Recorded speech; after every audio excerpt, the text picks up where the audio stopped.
que é o programador CS. Nesse vídeo aqui já vamos começar com o pé na porta. Ó. React morreu? Morreu? Não morreu. Eu vou dar minha opinião, só estou aqui passando a informação. Tecnologia, o que aconteceu no Brasil e no mundo sobre isso. Vamos lá. Primeira notícia, Alibaba lança novo modelo de inteligência artificial para competir com o DeepSeek. O que aconteceu aqui?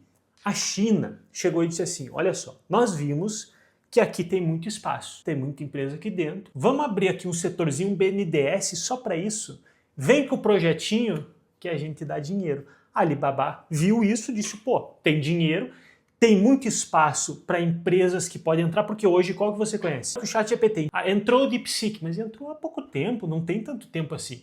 Então tem muito espaço, as empresas viram isso, a China está dando dinheiro a rodo, vamos tentar.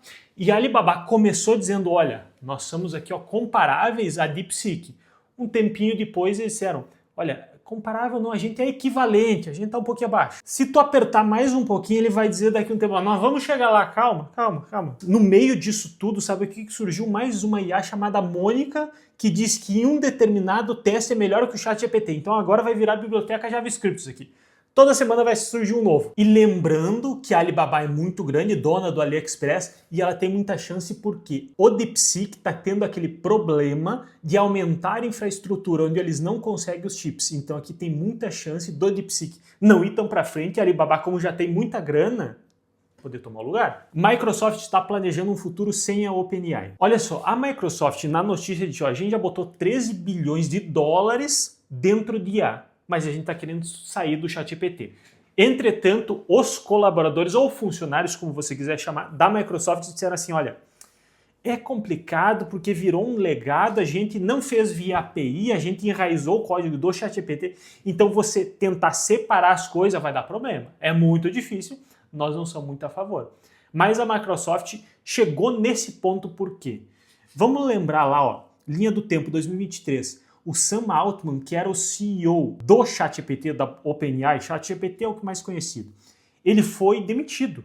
E aí teve aquele burburinho lá no Twitter, no X, que funcionários saíram junto, um cofundador saiu e disse, ó, vão demitir ele, eu vou sair também, porque isso aqui vai funcionar. Dias depois foi recontratado, eu nunca vi isso, mas foi recontratado. E aí a Microsoft disse, pô, peraí, nós estamos contratando uma empresa que tá essa festa aí, tá, e se eles resolverem dizendo que vão só contratar serviço da Apple, agora não vão mais querer trabalhar com a gente, não vamos ficar sem chat. Esse ali foi um dos picos que deu de problema e a Microsoft disse, vamos tentar outras coisas. Então eles estão tentando Meta, eles estão tentando DeepSeek, eles estão tentando até um chat inteligente da própria Microsoft, só que parece que não é tão bom assim, o ChatGPT ainda está acima de todos. Outro problema que o ChatGPT tem é custos.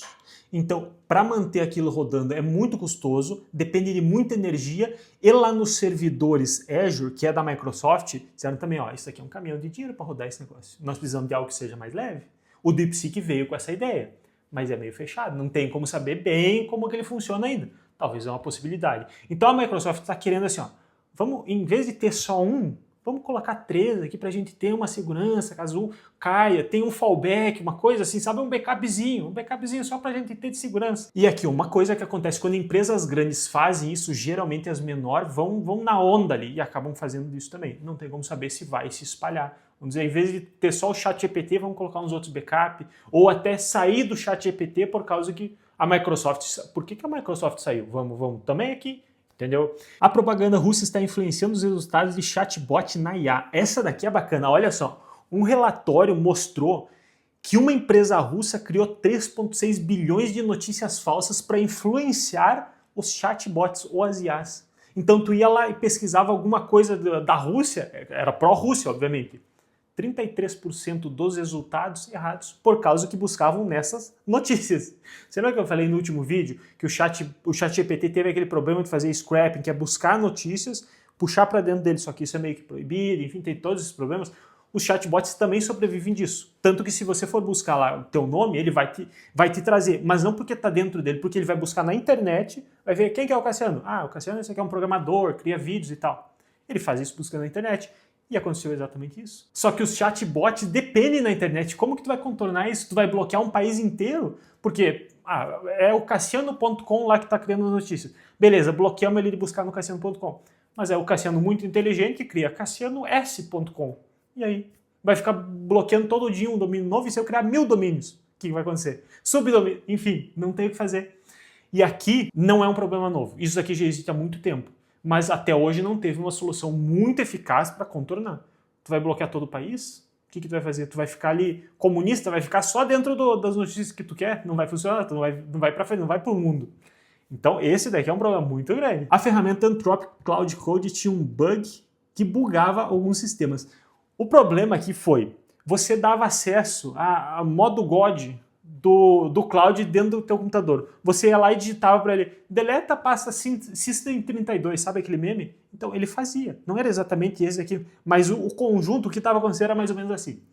Tu digitava e ele realmente tinha acesso ao sistema, ele ia lá e deletava. Bastante gente sofreu com esse problema. Hoje, se tu vai procurar lá, tentar executar esse comando, é um comando, meio um prompt que você digita para ele, a Cloud tirou, a Anthropic, que é a dona da Cloud, retirou. Ela disse, olha, nós ajeitamos aqui, colocamos um tutorialzinho de como resolver. Não vai mais acontecer.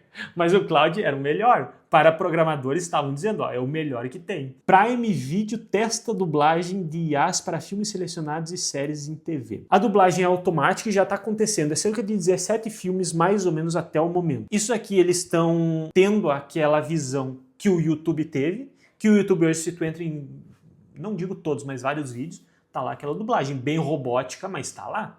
Então você consegue assistir um vídeo em inglês totalmente dublado. Isso é muito bacana.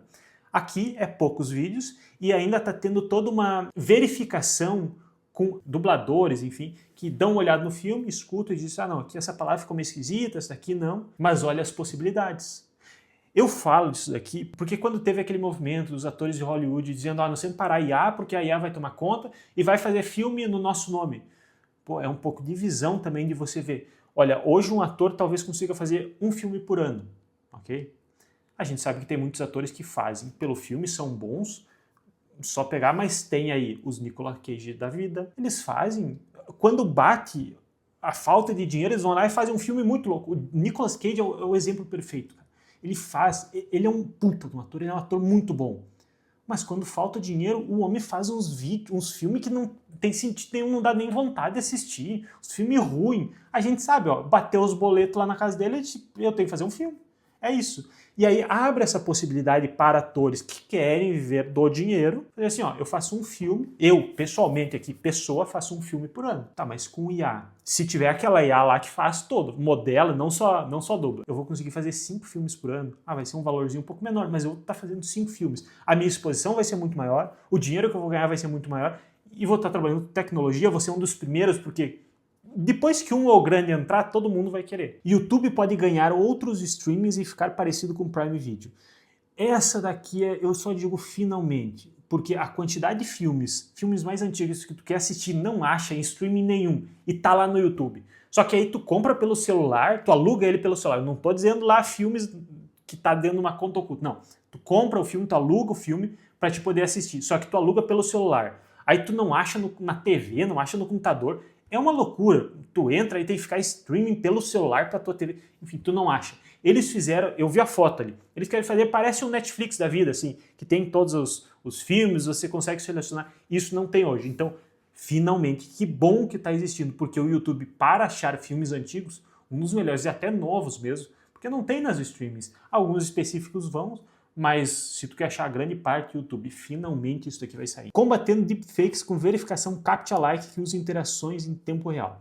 Olha, é uma boa ideia, mas eu vou dizer que é custoso isso daqui, porque a ideia da notícia é, você vai abrir, ao invés de você selecionar quantas faixas de pedestre está aparecendo aqui, quantos ônibus estão nas imagens, você vai ter que abrir a câmera e ele vai te dizer, olha, movimenta a cabeça para a direita, movimenta a cabeça para a esquerda, para baixo, para cima. Parecido de quando você abre uma conta num banco digital, sabe? É isso dali. Ele vai fazer esses movimentos e vai te dizer, é humano ou não é. Só que entra o problema também que depois de você fazer essa verificação, ele vai pegar tuas imagens e até teus vídeos ali para alimentar a base deles para criar um algoritmo melhor. A primeira coisa, quando eu vi isso aqui, eu disse, é muito custoso, cara. Imagina você na fila do shopping, comprando a coquinha zero gelada, e tendo que fazer verificação de vídeo ali, é meio complicado. Talvez pode ser utilizado em possibilidades maiores, pode encontrar uma outra coisa. Para CAPTCHA específico, não sei se é exato. Vale a pena ver o vídeo disso daqui, porque o vídeo que eles fizeram não tem nada a ver com a notícia. Eles quiseram demonstrar que dá para fazer um vídeo com base nas interações. Eles botaram o Rick Astley no talo, no vídeo, aparecem uns caras numa... É muito louco, parece um vídeo de TikTok.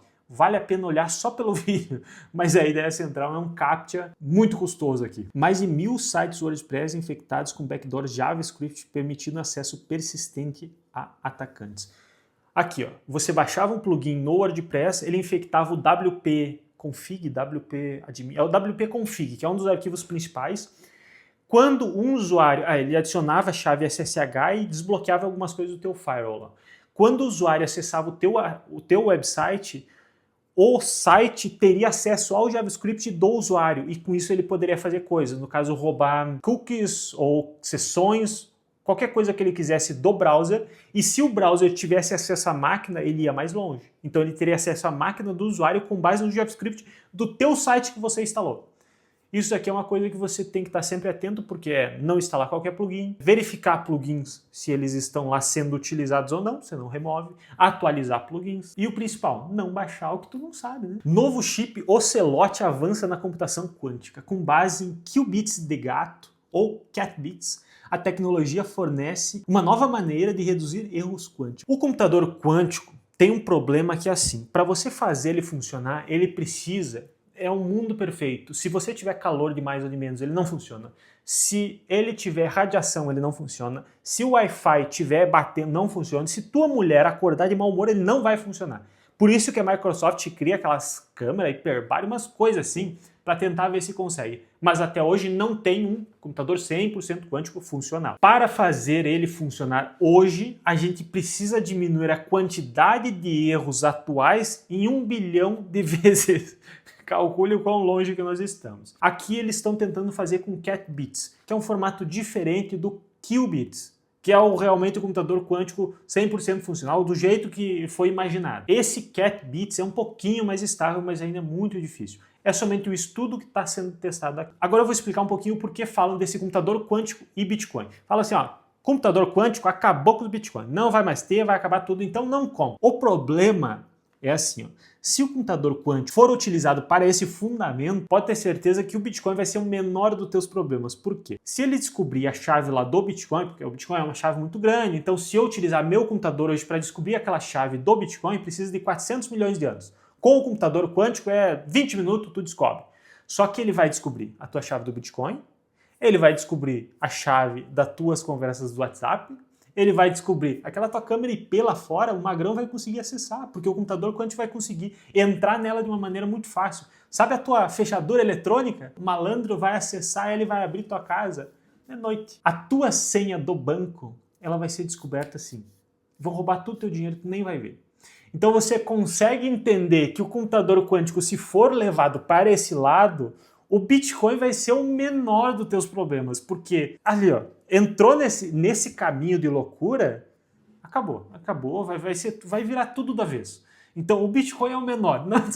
Se acontecer isso, é melhor se preocupar com a tua conta do banco do que os Bitcoin. Pode continuar comprando, porque nós temos que fazer isso daqui chegar a 1 milhão pelo menos. Meta utiliza reconhecimento facial de celebridades para detectar anúncios falsos.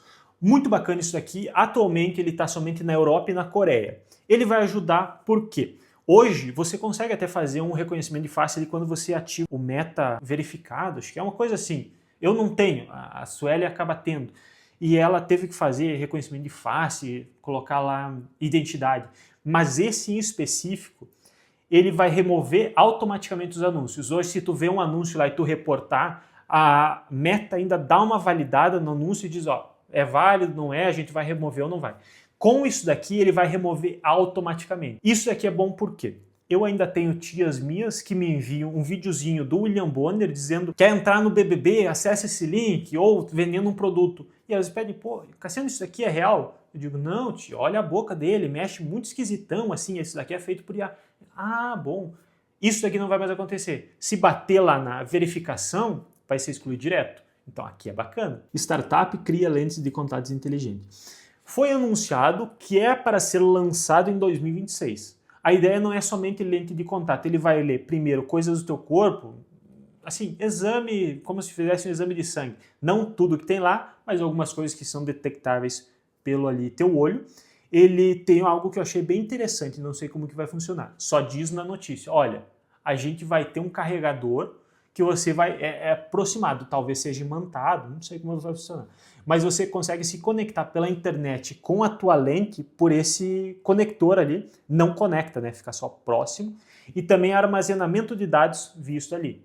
E a ideia da empresa é colocar visão noturna nessas lentes. Aí eu achei interessante, cara. Aí eu achei, olha as possibilidades, porque não precisa mais utilizar aquele negocinho da SWAT, sabe?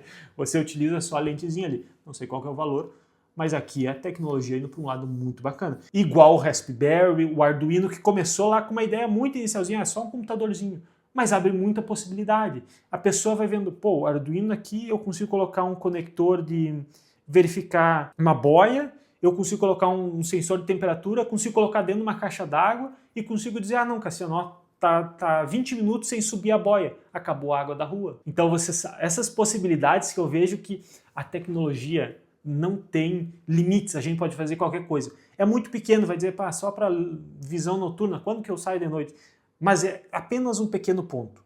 Pode abrir para muita coisa aqui. E agora no Brasil, drones podem espiar pessoas em suas casas. Aqui vem um problema muito grande, porque hoje, drones até 250 gramas não precisa de registro nenhum. Você pode ir lá comprar e já sair voando. Drones acima de 250 gramas tem mais duas categorias. Acho que é 250 até 4 quilos ou até tal velocidade.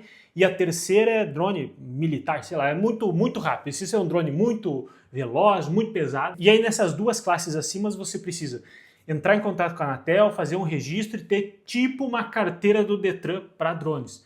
Mas os que são abaixo, o Mini 4 Pro lá da DJI, você não precisa, tanto que ele está escrito 249 gramas. Pode voar sem registro nenhum. E esses daqui são os que fazem essas sacanagens. Não precisa de nenhum tipo de registro. Você vai fazer registro na ANAC também? Então aqui que fica muito complicado, porque como que a gente vai fazer para controlar esse tipo de coisa? Só vai poder voar aqui dentro da área da minha casa? O meu pai sempre falava, Cassiano, 10 metros para cima da tua casa e 10 metros para baixo não é teu, é do governo. Então não vai fazer nada para cima nem para baixo. E drone? Drone tem uma regra que é muito comum. Você não pode voar 30 metros perto de uma pessoa. 30 para cima, 30 para o lado. Não pode.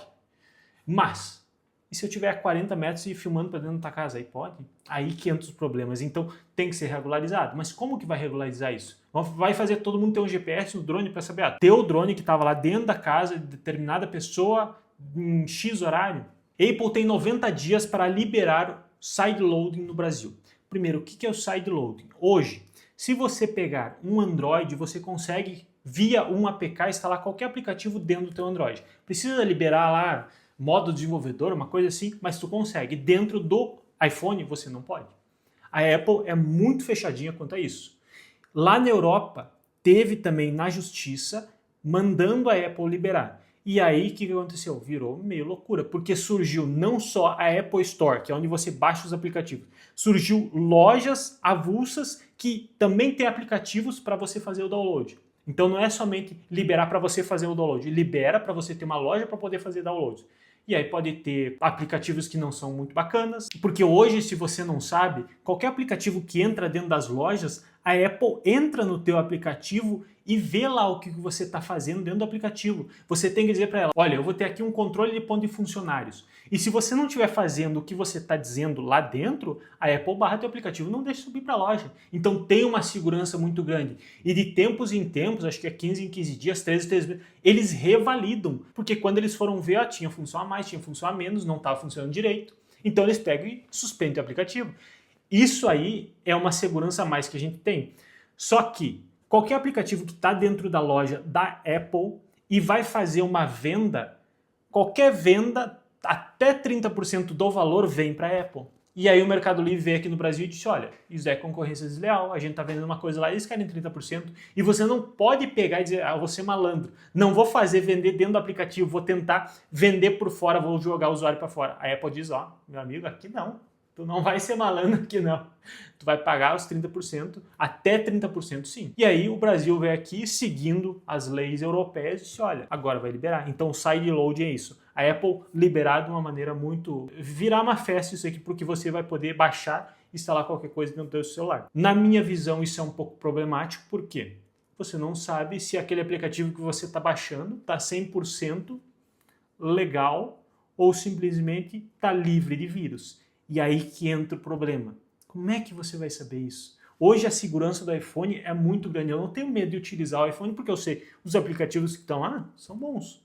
Eu não vou conseguir baixar um aplicativo dentro de um site avulso para me instalar. Você consegue lá ouvir o Test Flight, mas é muito específico, você precisa fazer um monte de coisa. E assim, o usuário normal, o meu pai, ele não vai conseguir utilizar aquilo lá para baixar um aplicativo avulso.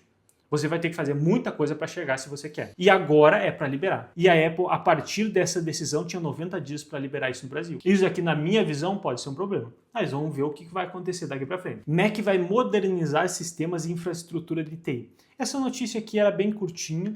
Eu trouxe ela por causa que é o meu país, é tecnologia, é algo que eu amo, e ver que o Brasil está visando usar tecnologia dentro das escolas é algo que eu acho muito bacana. Tem que ser utilizado, porque a tecnologia todo mundo utiliza, é necessário esse tipo de coisa. Mas aqui pode ter uns problemas. A ideia desse sistema é o aluno poder ver as notas, ver trabalhos dentro do computador, ou dentro do celular, enfim. Vai estar tudo dentro da internet.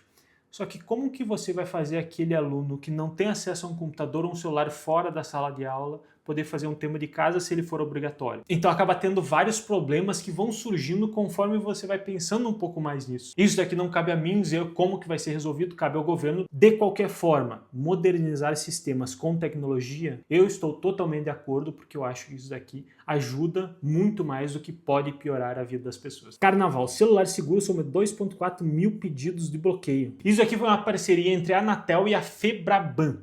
Então, quando você pede o bloqueio lá do teu celular, ele já dá uma bloqueada também nos bancos, nesse tipo de coisa.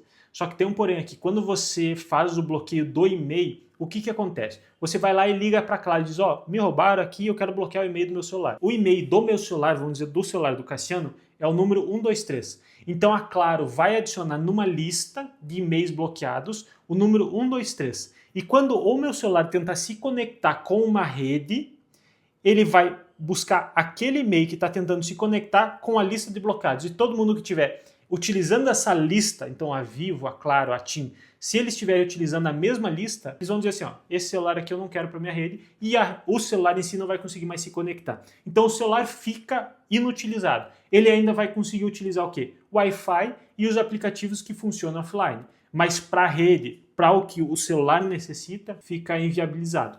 Tem como fazer processos para você modificar ou mascarar o e-mail? Tem. E aí já entra na questão de ser fora da lei. Eu tenho registro desse aplicativo, porque eu acho muito bacana e eu acho que quando houver necessidade ele vai funcionar para mim. Porque aqui, ó, 2.496 celulares em 3 dias foram bloqueados. Eu aconselharia você fazer o mesmo. Banco Central vai excluir chave Pix de CPF e CNPJ irregular. Eles deixaram bem claro aqui que isso daqui não é para punir quem está devendo para a Receita Federal, porque o brasileiro já está um pouco arisco com o Pix quando surgiu aquela notícia que ia taxar o Pix. Então o pessoal falou, vamos, o Pix, vai lá, o que vai acontecer? Nessa notícia é explicado que o Banco Central vai excluir os Pix de CNPJ suspenso, cancelado, falecido ou nulo, e dos CNPJs suspenso, inapto, baixado ou nulo. Esses aqui vão ser suspensos. Porque o Pix veio para facilitar. Hoje você consegue fazer a transferência ali na hora.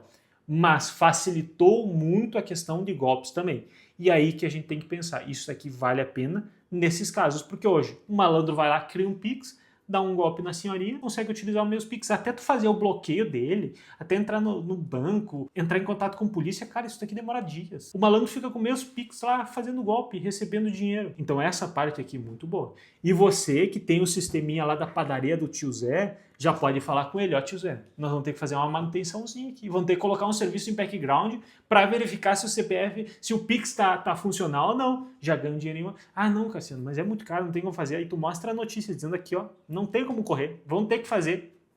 Tá grande, viu? O Cássio só traz ideia boa aqui para ti. TV Box, Brasil é o principal alvo de vírus que usa aparelhos em fraudes. Mais de 1 milhão de TV Box com vírus. E 37% no Brasil. No gráficozinho você até consegue ver ali 37,62% só do Brasil. E de todos os outros países, o Brasil é o que tem mais aqui. É a maior botnet já descoberta chamada Bad Box 2.0. Isso aqui é um vírus E ele não é um vírus como qualquer outro. Se você vai lá dar uma olhada no código-fonte ou no que ele faz, ele se maquia dentro do teu DVBox dizendo que está baixando aplicativos da Apple Store, da Google Play. Então você olha lá, pô, tá 2 dias aqui baixando um aplicativo, como assim? É o vírusinho que tá fazendo download e fazendo outras coisas. Mas o que acontece aqui que ele faz? O principal, ele coloca anúncios ocultos. Então sabe aqueles anúncios quando você baixa um joguinho grátis e daí você, para a próxima fase, precisa assistir um vídeo de 30 segundos? Ele bota esse vídeo num cantinho da tua tela, tu nem vê lá porque é 1 pixel por 1 pixel e fica rodando aquele anúncio. E aí a pessoa ganha dinheiro. Ah, mas Cassiano, aí, por mim, pode colocar lá, eu nem vejo. Calma lá, agora vem outro ponto. Isso daqui, a Bad Box, ele não é somente um vírus, ele é toda uma empresa por trás. Por quê? Olha a ideia que o malandro teve. O cara disse assim, ó, tem 2 padarias aqui. Tem a do Joaquim e tem a do seu Zé. A padaria do Joaquim criou um anúncio no Instagram muito bacana e está trazendo muito clientes. E a do tio Zé aqui, vê aquela padaria do Joaquim e diz, pô, mas essa padaria está fazendo muito dinheiro. O que eu posso fazer para quebrar ela? Eu não quero. Vai lá e contrata a Bad Box para fazer acessos ao anúncio do Joaquim aqui. Porque cada vez que alguém acessa e vê o anúncio do Joaquim, o Joaquim paga centavos ali pelo anúncio. Então você consegue fazer várias pessoas, você nem vai ver que você acessou, mas você acessou o anúncio do Joaquim aqui e fez ele esgotar o orçamento dele, porque ele tinha R$100 por mês lá que ele poderia gastar em anúncio. Então ele vai gastar muito rápido porque alguém aqui pagou para acessar esse anúncio. Então tu viu a loucura que vai indo a coisa? Esgotamento de anúncios de concorrentes é uma possibilidade e é feito com base a esse vírus aqui. Agora outra coisa, esse aqui já é mais preocupante. Vão usar o teu IP para cometer fraudes. Hoje, se o Cassiano vir aqui querer dar uma de hacker, de crack, acessando o Banco do Brasil e querendo roubar dinheiro lá, 2 dias depois está a Federal aqui na minha porta porque sabe qual que é o meu IP, o Banco do Brasil viu, pô, aqui ó, o Cassiano, o IP dele, mandamos todo mundo lá. Então aqui vão revirar o preço no jornal. Só que você que está utilizando esse vírus, o Cassiano, se ele fosse dono da botnet, eu não ia sair do meu IP, eu ia me conectar ao teu TV Box, eu ia conectar do teu TV Box a outro TV Box, e aí ia fazer o acesso lá. Só que você não tem como saber que você é o usuário final. Mas você pode ser a ponta final para cometer uma fraude, entendeu? E aí quando vê a Polícia Federal bate na tua casa também. Então esse é um ponto que pode acontecer. E o mais comum de todos é ataque de DDoS. Que aí você pega várias TV Box ou vários acessos e destina a um site específico. E aqui você também pode ser feito com base em concorrentes. Porque vamos dizer que a Apple está lançando um computador muito específico lá, vai lançar amanhã às 3 horas da tarde. Eu vou pegar, a Microsoft vai pagar várias TV Box e para acessar aquele site da Apple naquele determinado horário, por causa que o site da Apple consegue deixar ser acessado por 1000 pessoas, só que vai ter 1 milhão de TV Box tentando acessar. O Cassiano queria comprar, não vai conseguir. E também é uma forma de lesar empresas. 2 formas aqui de lesar a empresa. A terceira, cometer fraude com o IP específico daquele TV Box. E o primeiro mais comum, um anúncio ali que fica rodando e você nem vê. Agora nós entramos na notícia principal desse vídeo, o React morreu ou não. Primeira coisa, ó, a comparação dele ali. Você tem o React lá em cima em azul, esse daqui é o Google Trends, você consegue buscar o que está sendo digitado, o que está sendo search, o que está sendo buscado lá no Google. Então você coloca ali os termos, ele mostra em azul ali, ó, React bem em cima, muito alto, acima de qualquer Angular ou Vue, que são os 2 depois do React os maiores. Agora você vem pedir, React vai morrer? Não. Durante um bom tempo, tenho certeza que não. O que morreu, na verdade, foi o CRA, que é o Create React App, que é o comando que você digitava lá para baixar um pacotinho padrão para você conseguir criar aplicativos em React. O que a Meta, a empresa que está por trás disse? Olha, a gente tinha o CRA, que é como a gente se refere a ele. Quando você utilizava ele, você precisava baixar um pacote de rotas, você precisava baixar uns pacotes avulso, porque não vinha. E uma das coisas principais não tinha ninguém dando manutenção nisso dali. Eles disseram, ó, então a gente vai encerrar isso daqui, ele vai continuar em modo de manutenção ali, que continua durante um tempo, mas ninguém mais desenvolve em cima, e vocês podem utilizar outros. Quais outros? Next, o Vite, você consegue utilizar para o celular, o próprio Expo, então eles deram opções ali, mas disseram, esse aqui não vai dar mais por causa que os outros, que são frameworks ou coisa assim, e eu sei que quando você viu esse título, você disse, mas Cassiano, framework, o React não é framework, eu sei, mas quando a gente vai se referir a ele, Ele é um framework, a gente tem que falar da forma que seja mais fácil e entendível. Mas eu sei que ele é uma biblioteca por causa que ele não tem toda a estrutura que o Angular tem. Maravilhoso, o Angular até hoje não conseguiu rodar do jeito que o React... E assim, não tem como, o React vai continuar. Ele tem essas possibilidades de você utilizar outros. O Next está muito na frente. Eu não acho que ele é a melhor opção ainda. Eu prefiro muito mais um React mais puro, por causa que eu já tive experiências. O Cassi já tem uma caminhada. Então, quando o Cassi ia lá inicialmente, e a primeira vez que eu fui criar um site com React, com React, só que de uma outra forma. Eu não queria com React puro, fui utilizar Gatsby. Criei, maravilhoso, um mês depois, manutenção. Me quebrou todo o site no meio. E aí que eu tive a primeira experiência de eu dizer, opa, calma lá, vamos deixar isso daqui evoluir um pouquinho mais antes da gente utilizar. Então, funciona no formato puro? Beleza, vamos tentar com ele. Ah não, tem uma coisa muito específica, aí podemos tentar. Eu sou muito restrito a esse tipo de coisa, mas o próprio React ele, no site disse, olha, vocês podem utilizar esses outros, que aí eles já vêm mais prontos do que o CRA trazia. Outra coisa muito bacana é, o Vue, ele está no estado que está, não está nem perto do React, mas ele ainda é muito difundido, porque ele tem que agradecer de joelhos o Laravel, que inseriu ele ali, ó, tu sai utilizando junto com o projetão, monolitão, mas tu consegue. Só que agora, o Laravel apresentou o Fusion, que é uma forma de você utilizar React e Vue dentro do HTML utilizando... é uma loucura sem tamanho. Eu não utilizaria aquilo de jeito nenhum. Você consegue utilizar propriedades, variáveis do PHP dentro do JavaScript e fica tudo um código maluco. Antigamente a gente já tinha HTML, CSS, JavaScript, PHP, tudo dentro do arquivo. A gente separou, criou ali o React, consegue separar hooks, serviços, fica bem separadinho. E esse é um dos problemas que as pessoas falam, não, o React é muito complicado porque você coloca tudo no arquivo. Coloca tudo dentro do arquivo porque você quer, você consegue separar em serviços, hooks, utilidades, você consegue deixar view só no arquivo e fica muito bonitinho. Qualquer lógica tu abstrai para o arquivo de hook. O React é muito bom por causa disso. Antigamente era assim, HTML, CSS, JavaScript, PHP, tudo junto. E agora o Laravel me vem com essa ideia de novo.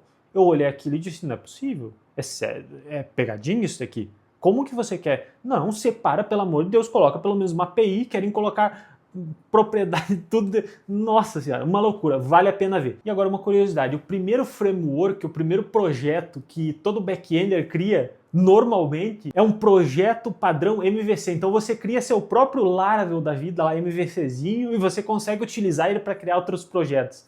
No front-end, sabe qual é que é? Antigamente, era criar um SPA, que hoje o React, o Angular, o Vue faz sozinho, que é aquele site que você não precisa mais recarregar. Você clica num link e ele automaticamente, ele sem fazer o reload da página, mostra o conteúdo. Antigamente nós não tínhamos isso, porque o React estava muito no início, a gente nem conhecia. Então, o meu primeiro projeto de front-end foi criar um SPA. Eu criei lá com jQuery, utilizando o ponto .load, era uma loucura, mas funcionava. E eu olhava aquilo, eu olhava os sites em PHP e dizia, não, isso aqui é muito feio, recarregar, pelo amor de Deus, vamos fazer alguma coisa. Criei, funcionou até hoje no ar. Eu não vou dizer qual é que é o site porque é muito feio, mas funciona. Tu clica lá, ele só recarrega o miolinho da página. O título lá e as coisas ficam tudo intactas. Então o primeiro projeto de um front-end acaba sendo esse projeto MVC. Isso aqui é uma coisa muito boa porque não vejo muitas pessoas iniciantes fazendo. Iniciantes vão calculadora, Pokédex, portfólio. Você tem que sair um pouquinho do padrão, meu amigo. Você quer ser visto, quer ser notado numa entrevista? Faz o SPA, mostra o SPA pro cara técnico, não vai me mostrar, pelo amor de Deus, pra pessoa de RH. Ela vai te acabar contigo ali. Tu vai mostrar pro cara técnico. Aí diz, olha aqui, ó, criei um SPA porque eu queria fugir um pouquinho do React, do Angular, do Vue, do Svelte, tem vários. Mas eu queria fugir um pouquinho e fiz o meu. É uma coisa diferente, pega a dica do Cassi, vem com o Cassi. Agora um pouquinho sobre os três principais. React, como eu falei. O React tem uma vantagem muito grande porque ele está sendo utilizado em muitos lugares. Hoje 90% dos cursos de front-end é utilizando o React. Eu espero que seja depois de ver o JavaScript muito bem, porque senão dá problema, mas 90% é vendo React. E ele tem essa importância na nossa vida porque tem muita coisa sendo utilizada e ele não vai morrer tão cedo. Ele vai continuar sendo o principal durante muito, muito, muito tempo. E uma das coisas bem legais é que você consegue utilizar ele com o JavaScript puro. Eu não curto muito aquela parte do view, de você colocar funções ou um clique diretamente lá na view. Tem como fazer isso com o React também? Tem, mas não precisa. Já o view meio que te obriga a fazer isso dali, então acho que fica muito feio. Realmente, o arquivo do view, se você é um pouco mais difícil e não é comum as pessoas separarem, vira bem bagunça. Então tem que ter um cuidado muito grande, já entrando na parte do view. O view, ele tá ali por causa do Laravel, mas se não tivesse o Laravel hoje, meio que já teria sumido. O React teria assumido já, e eu acredito que o React vai começar a assumir. Porque o Vue acaba sendo muito ali ligado a um time que é full stack. E aqui eu já vou dizer de largada, eu não sou hater ou defensor de nenhuma linguagem, framework ou biblioteca. Eu sou a favor do quê? A melhor linguagem é a que paga as tuas contas. Se você precisar programar em Python para fazer uma API, para fazer qualquer coisa, faça em Python. Se você conseguir resolver o teu problema numa tabela de Excel, utilize uma tabela de Excel. Não vá fazer sistema aonde não é necessário. Vai pelo mais simples sempre. A melhor linguagem é que paga as tuas contas. Angular. Angular é muito bom. Foi o primeiro SPA que eu tive contato. Eu utilizei na versão 1, aquela versão que era bem lenta, data binding. Ele era lento porque você tinha muita troca de informação indo e voltando. Esse era o principal. Falavam disso daí, data binding. Mas era a principal coisa dele? Porque você tinha essa informação indo e voltando. Então era bom, causa e efeito. E o Angular, eu acho que ele é uma saída melhor do que o Vue. Por quê?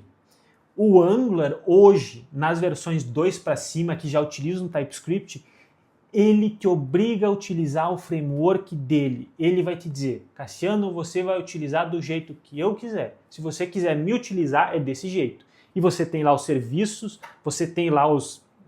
como se fosse os hooks, mas é o controller dele. Você tem que utilizar daquela forma. E aí, não foge tanto do padrão, diferente do próprio React e do Vue se você não tiver controle. Se você não tiver padrão, se você não tiver uma pessoa que vai te dizer, olha, vamos seguir esse padrão aqui, vamos separar em camadas. O Angular já te dá mais essa possibilidade. Ele te diz, ó, você vai utilizar dessa forma e aqui vai funcionar. Então, para uma pessoa de primeira viagem ou um full stack que está começando, talvez a empresa possa dar uma olhadinha no Angular, porque vai te dar essas possibilidades de não virar loucura depois. Porque você começar full stack, vamos fazer um projeto, Vue, pode virar muita bagunça. Se não tiver um front-end que lide somente com isso naquele momento. Então não tem um front-end full stack, dá uma olhada em Angular. Talvez ele pode ser uma solução. Como eu disse, eu não sou muito fã, eu já fiz projetos, um projeto que eu criei um sisteminha Angular para testar como é que é Angular na versão 7, nem sei qual versão que está agora. Criei, achei ele maravilhoso. Para aquilo serviu muito bem. Nunca mais acessei, mas deve estar online. Mas ele funcionou porque eu vi, pô, isso daqui é muito bom. Porque eu não tinha tanta experiência no Angular e ele me exigiu fazer daquela forma e não virou bagunça. Vue, se eu tivesse feito, para mim era um projetinho de casa, assim. Então se eu tivesse feito, ia virar uma gambiarra, ia virar uma festa. Agora os outros, Svelte, Next, Preact, Grape, já utilizei todos esses, é tudo uma loucura. Espera pelo menos estarem um pouco mais atualizados, estarem com um pouco mais de maturidade se você quiser inserir em produção, se você quiser colocar ele como sendo assim o principal da tua empresa. Porque pode acontecer a mesma coisa que aconteceu com o Cassi naquela época. Coloquei GAT, um mês depois quebrou tudo. Tive que atualizar, uma mão de obra imensa. Então tem essas possibilidades que você tem que tomar cuidado. Agora, para final de conversa, o React realmente morreu? Não morreu, não vai muito longe. Ele vai continuar sendo o rei da internet por muito tempo. Para iniciar no React, a curva de aprendizado é muito boa. Você tem muitas pessoas utilizando, documentação lá em cima, você encontra conteúdo de qualquer coisa. Tem no Vue e no Angular? Tem também, mas um pouco menos. No React tem mais possibilidades de você fazer o que você quer. Por isso que eu digo, o React não morreu, não vai morrer, e se eu estivesse começando hoje, continuaria nele sem dúvida nenhuma, porque vai te dar emprego, com certeza.